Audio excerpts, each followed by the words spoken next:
വിശ്വാസം കേൾവിയാലും കേൾവി ക്രിസ്തുവിൻ്റെ വചനത്താലും വരുന്നുവെന്ന് റോമർ 10:17.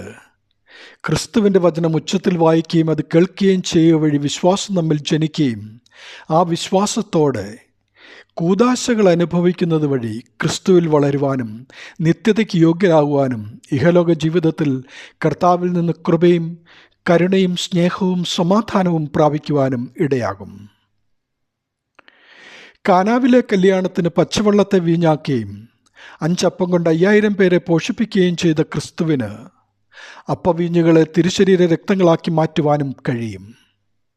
ഞാൻ വരുന്നതുവരെയും നിങ്ങളിത് അനുഷ്ഠിപ്പിനെന്ന് കൽപ്പിച്ചരുളി ചെയ്ത തിരുശരീര രക്തങ്ങൾ വിശുദ്ധിയോടെ അനുഭവിക്കുക വഴി വിശുദ്ധ യോഹന്നാൻ 6:56 എൻ്റെ മാംസം തിന്നുകയും എൻ്റെ രക്തം കുടിക്കുകയും ചെയ്യുന്നവൻ എന്നിലും ഞാൻ അവനിലും വസിക്കുന്നു എന്ന തിരുവചനം നമ്മിൽ നിവൃത്തിയാകും.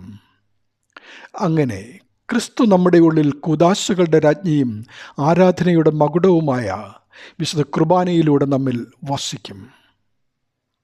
വിശുദ്ധ യോഹന്നാനുണ്ടായ വെളിപ്പാട് 21 പറയുന്ന പുതിയ ആകാശത്തിലും പുതിയ ഭൂമിയിലും മനുഷ്യരോടുകൂടി വസിപ്പാൻ ഇറങ്ങി വരുന്ന ദൈവത്തിൻ്റെ കൂടാരത്തിൽ അവനോടുകൂടെ അവൻ്റെ ജനമായിരിക്കുന്നതിനുള്ള നിത്യതയുടെ ഒരുക്കമായി അവനിൽ വിശ്വസിച്ച് മാമോദീസായാൽ ക്രിസ്തുവിനെ സ്വീകരിച്ചവരായ നാം അവനിൽ ജീവനോടെ ഈ ലോകത്തിലെ ദൈവരാജ്യത്തിൽ വസിക്കേണ്ടതുണ്ട്. അതിനുവേണ്ടിയാണ് വിശുദ്ധ കുർബാന സ്ഥാപിച്ചത്.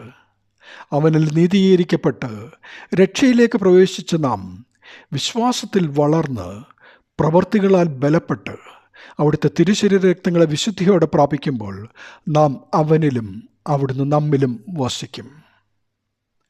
വിശ്വാസത്താൽ ക്രിസ്തു ഹൃദയത്തിൽ വസിക്കുവാൻ എന്ന പ്രാർത്ഥന സഫലീകരിക്കുവാൻ സ്വർഗത്തിൽ നിന്നിറങ്ങി വന്ന മനുഷ്യപുത്രൻ്റെ മാംസം വിശുദ്ധിയോടെ തിന്നുകയും അവൻ്റെ രക്തം കുടിക്കുകയും ചെയ്യുക വഴി നാം അവനിൽ ജീവിക്കുമെന്ന് വിശുദ്ധ യോഹന്നാൻ 6:35. ദൈവനാമം മഹത്വപ്പെടട്ടെ. ആമീൻ.